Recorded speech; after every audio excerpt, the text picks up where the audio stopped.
to tell you first of all, I'm Bob Wolverton, Program Director for NRTRC. I guess you should know who's talking to you. And I want to invite you to our next webinar on July 25th, and that is Critical Access Hospital Telehealth Success with Doug Romer. Doug is one of our board members, and he's a real booster for critical access hospitals being involved in telemedicine.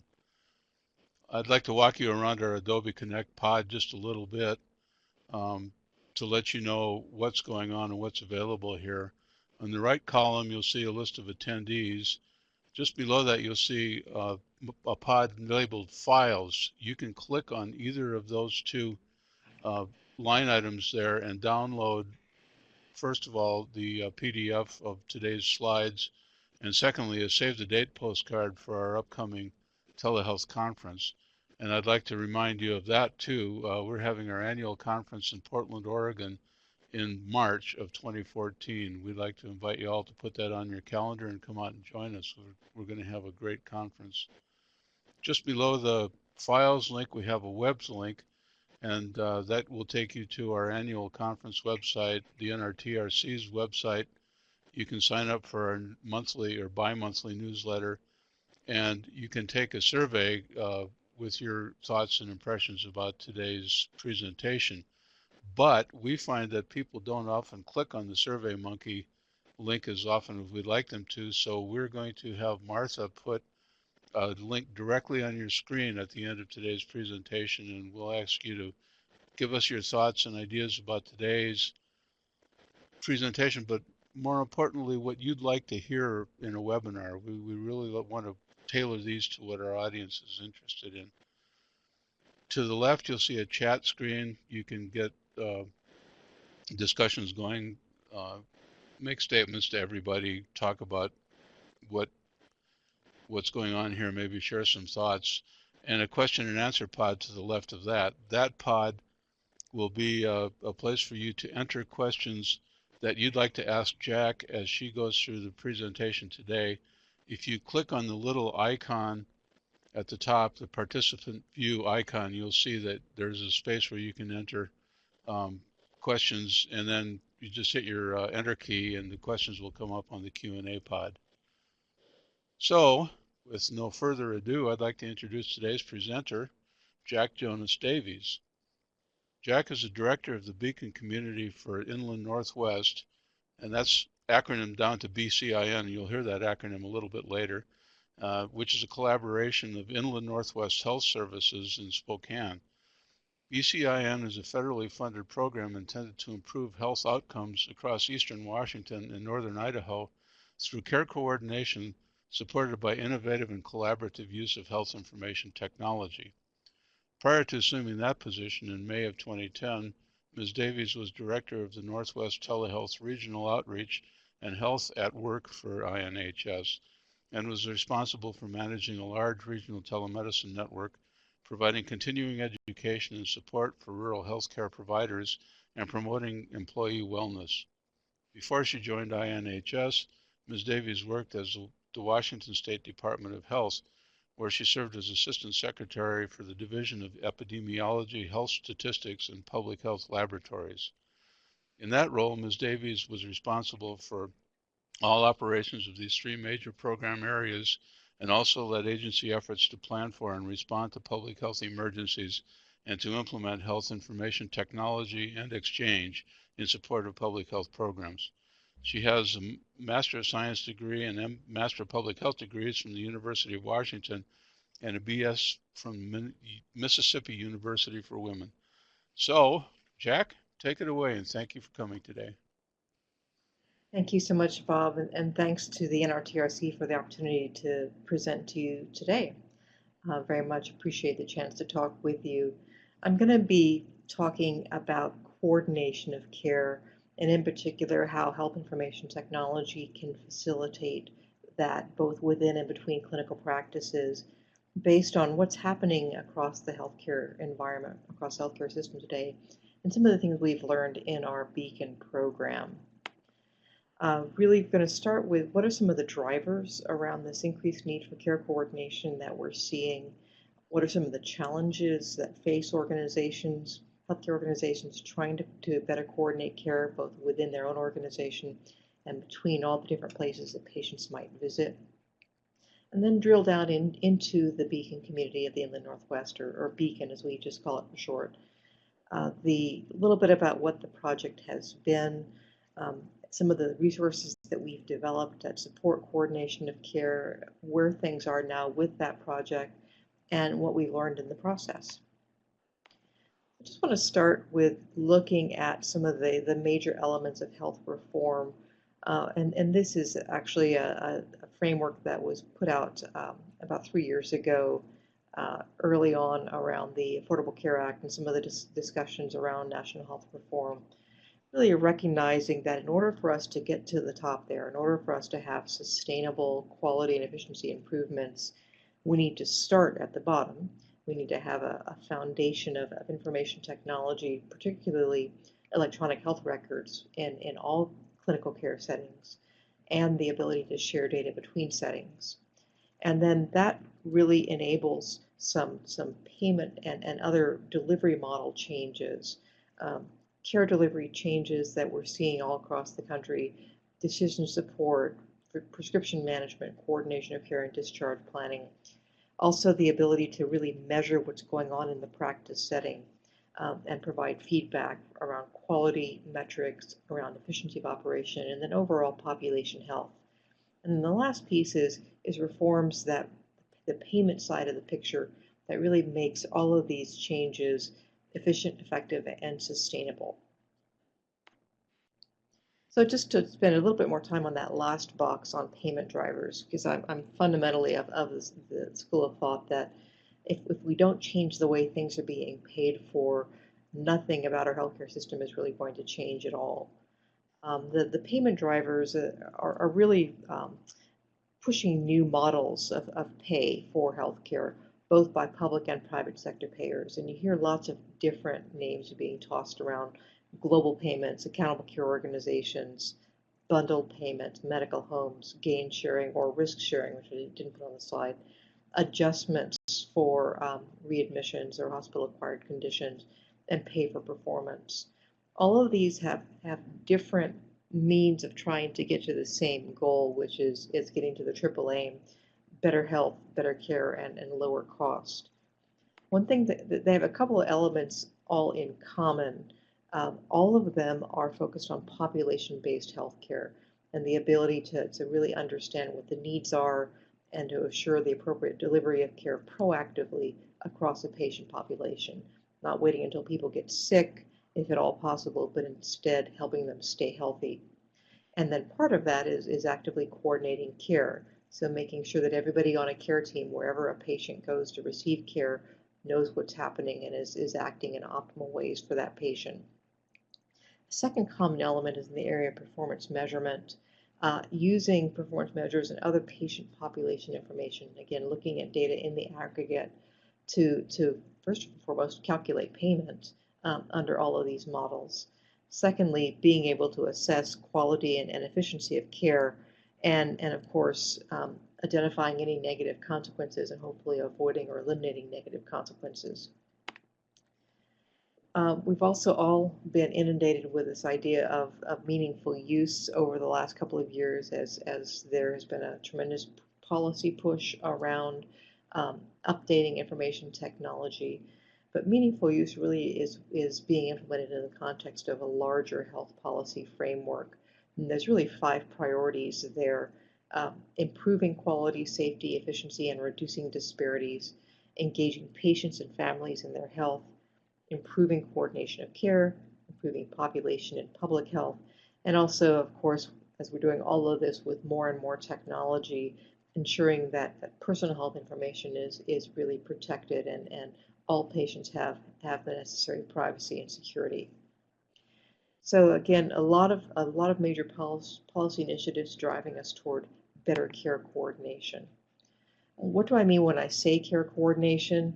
I'm sure all of you are very familiar with these, just a lot of typical tasks that go on in every care setting. Continuity of care, particularly in primary care, but across the board, so that every member of the care team knows what's happening with the patient. documenting over and over again all of the patient information that gets generated within and outside an office. Again, a lot of emphasis on primary care here. Using information to coordinate care both at the patient level and then across patient populations. So being able to check up on all patients with diabetes or all patients with asthma and manage that population. Initiating and communicating with providers who might be getting a referral for the patient or with consultations on the patient, sharing care across those different practice settings. And then, of course, anytime there's transitions in care and emergency care, making sure that all the information is available to anybody who needs it for that patient's care. So all of these really fall under this care coordination umbrella.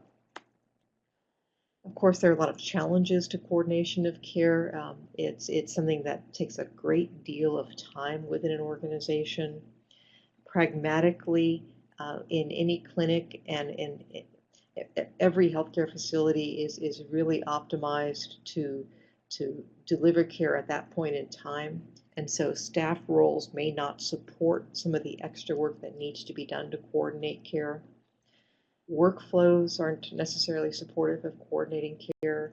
They're focused more on what's happening right now in front of the care team. Technology has not been particularly helpful over time in being able to support providing, getting access to information that is needed and using it in a care setting.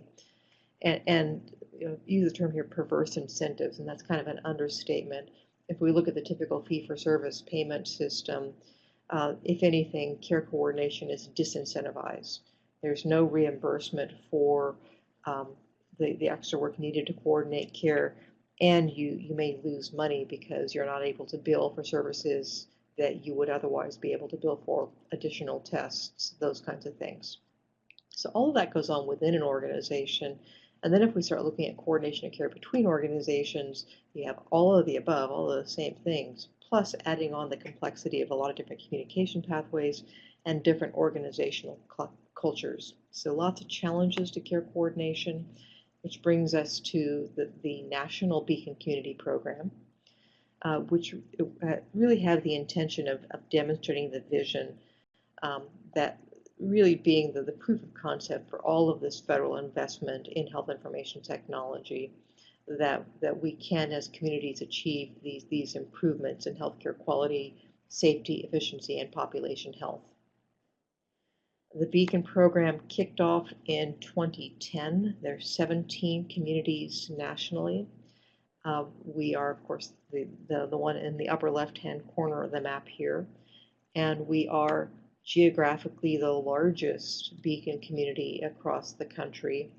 As you see on this map, we're actually addressing and working with organizations that are in over 20 different communities around this very large geography of eastern Washington and northern Idaho. The vast majority of these are very small rural communities, critical access hospitals, rural health clinics, federally qualified health centers. We tried as much as possible to work with these communities in sort of logical population clusters based on where people are receiving care, but the reality is that there's a lot of empty land here, and patients do a lot of driving around across this region. And that's actually that's what drove us to our original goals on this project. It is trying to assure consistent care for patients who see so many providers around the region, really focusing on chronic disease and starting with diabetes as kind of our test case, not intending to limit it to diabetes, but recognizing that we needed to have something that we could focus on for both the intervention and some of the quality metrics. We also wanted to make sure that we could combine information from all these different data sources that everybody has, ambulatory data sources and inpatient, and all the different organizations that are involved in a patient's care, so that physicians have a complete record at the time they need it for clinical decision making. To do both of these things, we have really two primary approaches. First is promoting common strategies for coordination of care, and reinforcing those by some common measures and quality reports.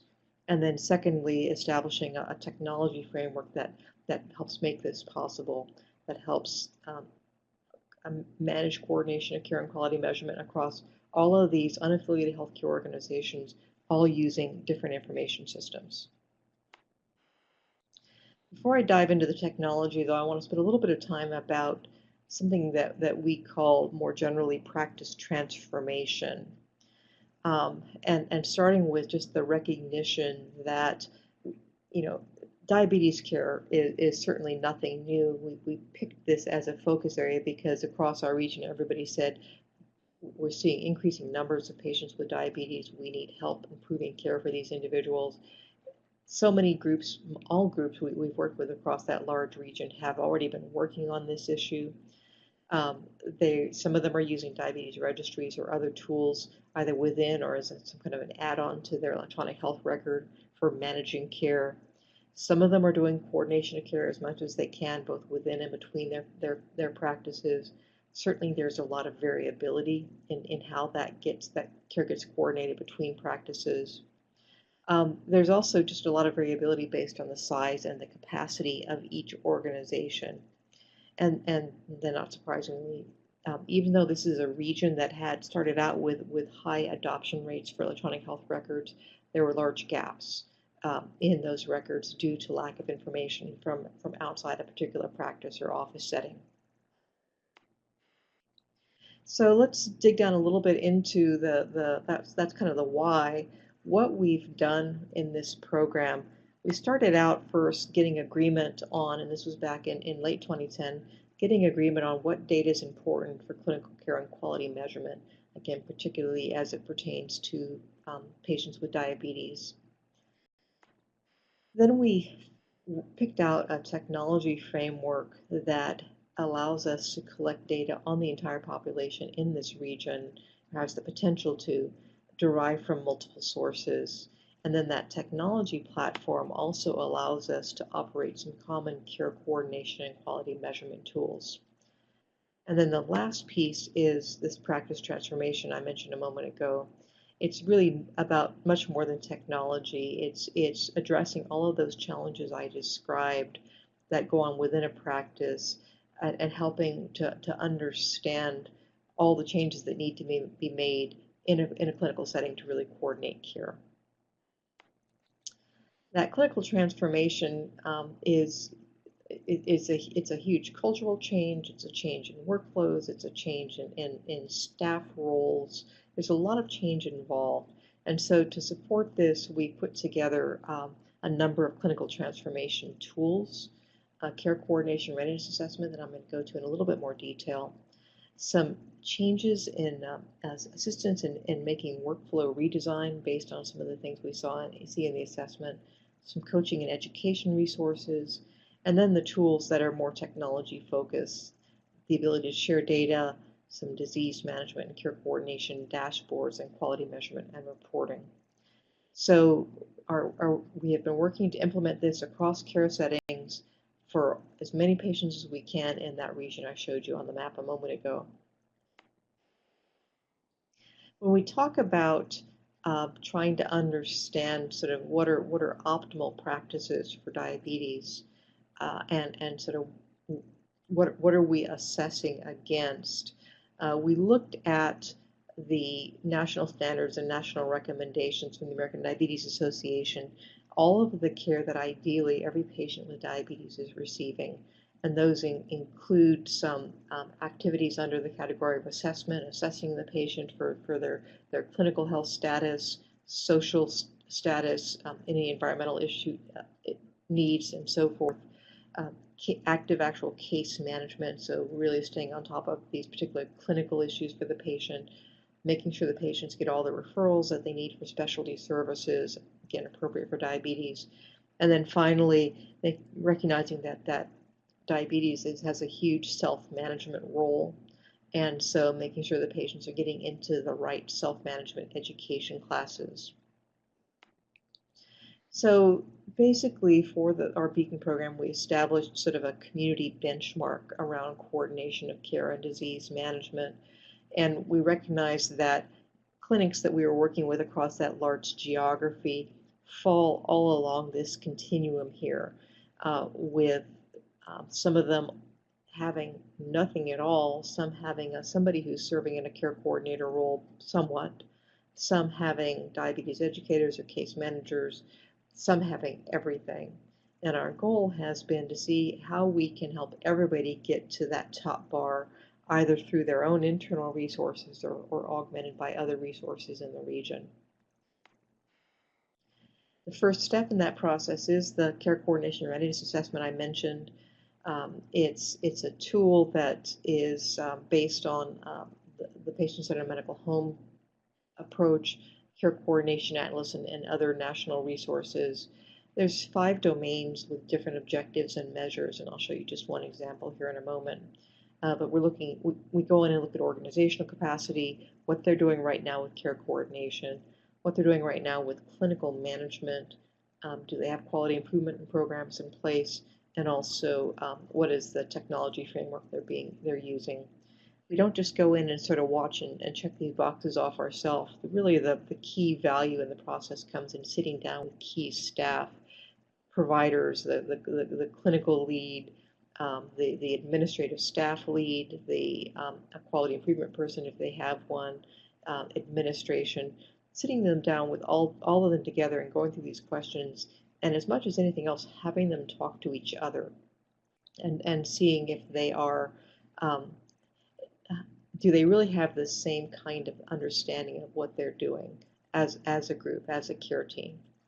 And then we use this as sort of our baseline capacity measure for looking at changes they might want to make and how they're supporting coordination of care and also future quality improvement projects. So as I said, there's 5 domains here. It really is just a survey check-off tool. The next one gives you just one specific example. So for each domain, there are objectives, there are measures.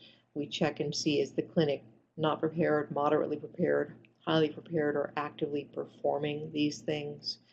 We also ask, how important is this to you as a practice? And is there variation? Are some providers in your practice doing this and others not doing it? So we go through this for the whole process, check off a bunch of these boxes, and then that helps them really understand where they're starting from. And as I said, it gives them a basis for doing some quality improvement activity. Then we don't just hand them off and say, here you go, you're on your own.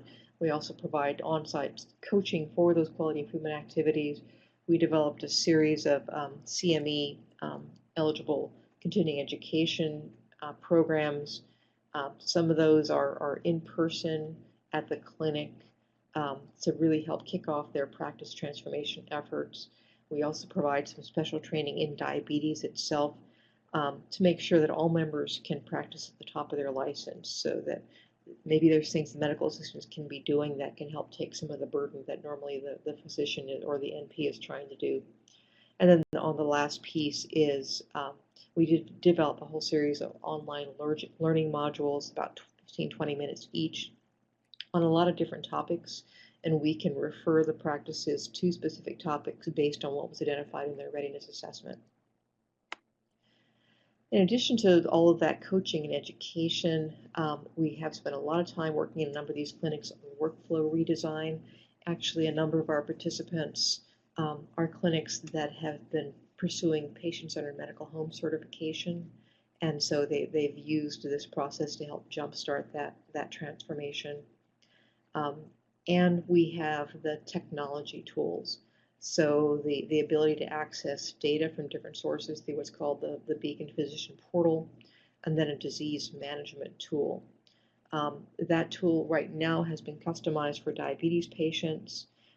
It actually pulls data from the technology, the database, and uses that data to trigger certain actions that can help, help the care coordinator proactively reach out to the patient. If a patient has been admitted to the ED over the weekend, they can get an alert telling them they need to follow up.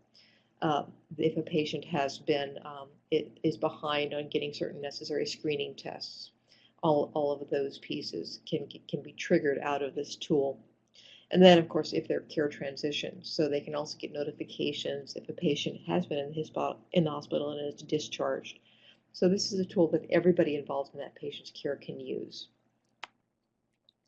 And so to go into that a little bit more and just describe the technology framework, we did pick a product called Orion. It is, and if you've been in any conversations about around health information exchange, you know that in some ways that's kind of a loaded phrase. It means different things to different people.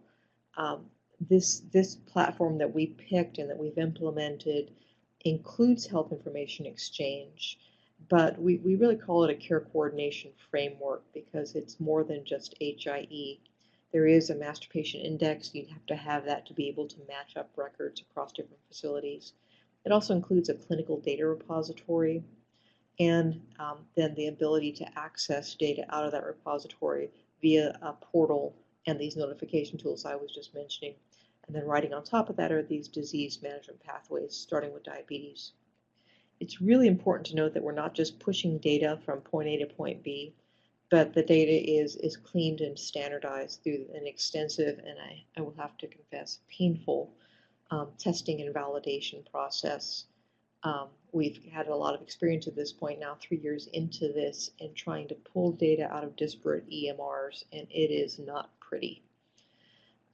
We do, but it's worth it because what we get out of this is a longitudinal record of care across settings, and that longitudinal record, both at the individual patient level and at the population level, is just invaluable.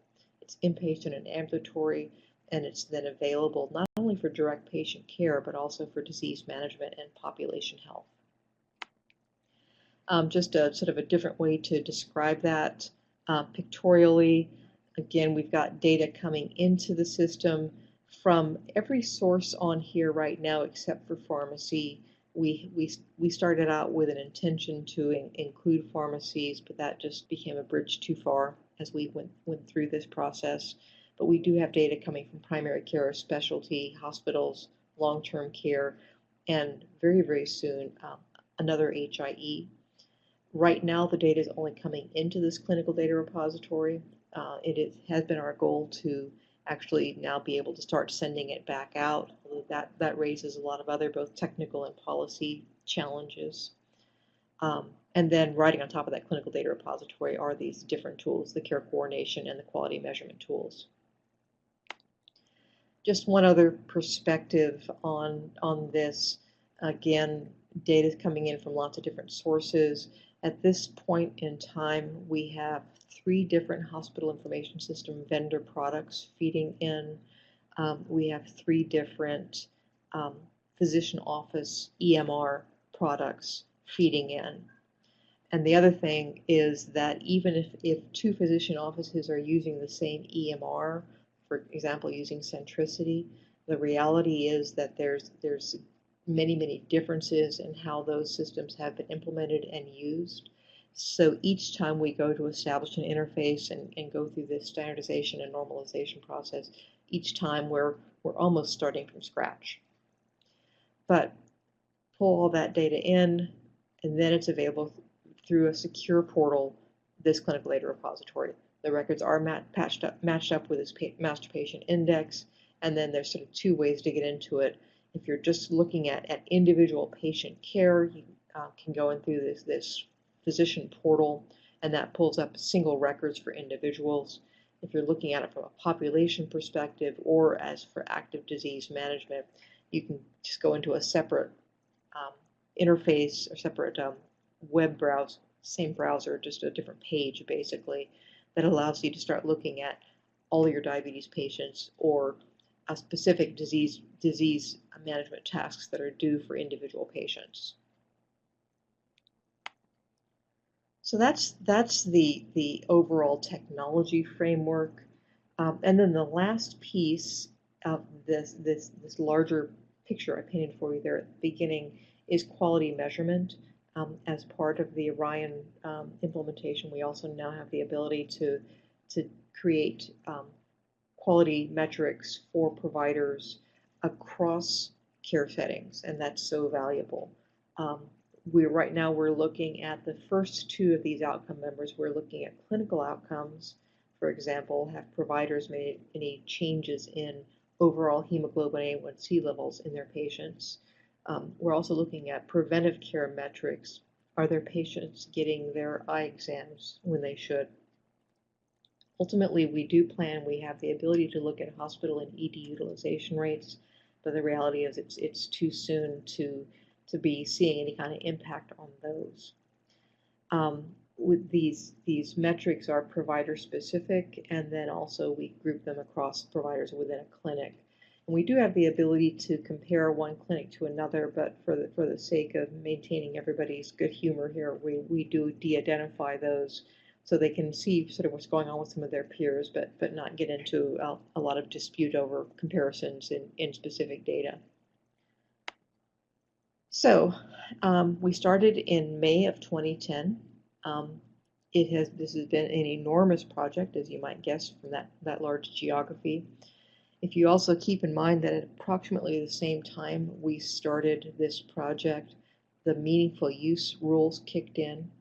So everybody that we've been working with on our BCIN program has also been upgrading their information systems for meaningful use purposes. We've also here in this area had a number of mergers and acquisitions and changes in ownership, and it's been quite a ride.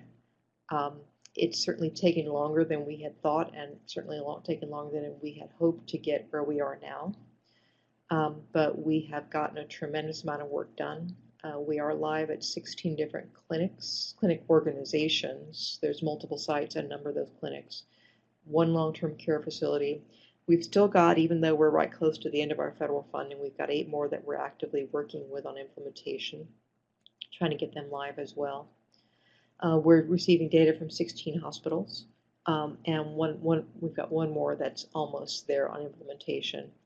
And then, particularly in primary care clinics, we've got a lot of that workflow redesign and practice transformation coaching underway.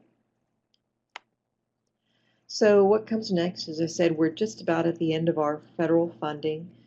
We are going to continue, though, with the evaluation, doing some analysis, kind of a pre-post analysis at these clinics and their patient populations, and looking at some comparisons in this large hospital referral region with some of the adjacent hospital referral regions. We are hoping to apply the model and ideally the technology platform to other diseases and conditions beyond diabetes. And as I mentioned at the outset, there's so many alternative payment pilots popping up right now, and they all require some type of care coordination. So we believe we've got a strong tool set that could be used to support a number of different payment pilots. So just to wrap up my part here with some of the things that we've learned in this process, I think it's probably the biggest lesson, and I think this is a challenge. This is a lesson around meaningful use, not just around what we've done in the BCIN program. This technology alone is not enough. Putting an EMR in an office isn't going to change everything about care. It certainly isn't just going to improve care coordination by itself. Even putting in place the kinds of care coordination tools that we have supplied are not enough, because we really are talking about practice transformation. There are new team roles. There are new relationships between the providers and staff. Early on, we had a little bit of a challenge in some clinics where we're trying to work with medical assistants who had been assigned to become care coordinators, at least to be able to look up and provide information to physicians proactively, and having those physicians kind of balk at getting that kind of information from medical assistants. So there's lots of cultural issues there that need to be addressed when you're talking about care coordination. Certainly changes in workflows, more proactive outreach to patients, and then how does that fit in with the regular daily work in the clinic. Absolutely need for leadership commitment, and that leadership commitment has to be ongoing and visible. But even though technology alone doesn't improve care coordination is not really going to be successful without the technology. One of the things that we've seen is that ideally the technology is helping address many of the challenges that we started out this session with, particularly lack of time and limited staff resources. Ideally, the technology is helping the staff be more efficient and is replacing some of the things that they would normally be doing manually, follow-up phone calls to a referral provider to get information, that kind of thing. And then lastly, we also certainly have learned that views on care coordination vary widely within a practice. Probably no surprise, but it does help to sit down and do an honest assessment of what is really happening. Over and over again, we heard this in clinics. Sitting down, starting out that assessment process with people around the table saying, hey, we're coordinating care, we're doing what we need to do. And then after an hour of asking each other questions and thinking about it, really recognizing that they're not doing nearly as much as they think they are, or they're not doing it consistently across all the providers. So that kind of honest assessment is really necessary to begin this transformation process and to make it effective. And then the last piece, and I sort of started out with this, the funding model change is so critical to making sure that all this is sustainable. As long as we're stuck in a totally fee-for-service world, it's going to be very hard to make the business case for care coordination. On the other hand, I don't know that anybody at this point is denying that we are making this shift away from total fee-for-service, and more pilot projects and more fundamental large-scale funding projects that are focused on value-based purchasing, which are going to require care coordination.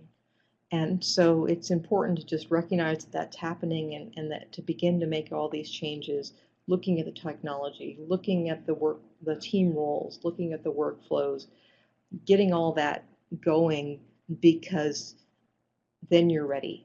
You're ready to be able to respond when the payers, whether the public or private payers, when they say, hey, we're looking for groups who can step up and operate in this different kind of world. These practices are going to be ready to do that. So last sort of thing to bring it home here is that there's lots of different elements involved in getting to better health outcomes.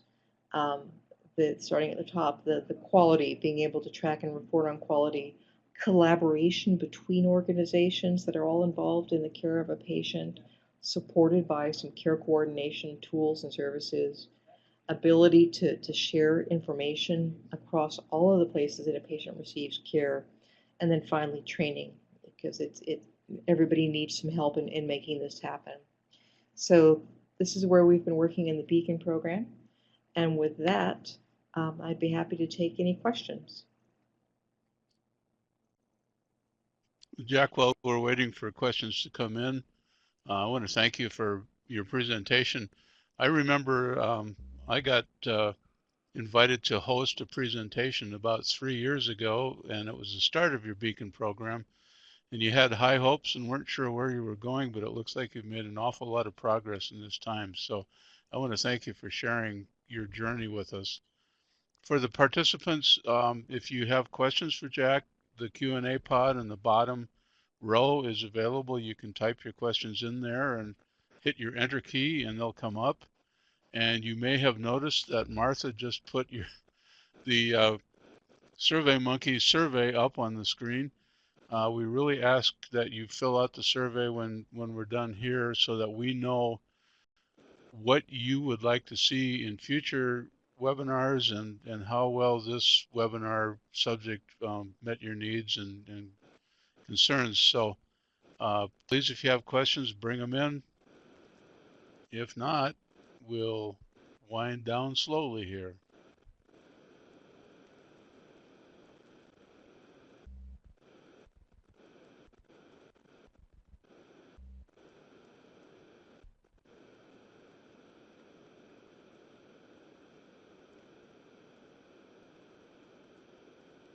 Well, I don't see any evidence of anybody typing questions, so I'll just say, Jack, thank you very much.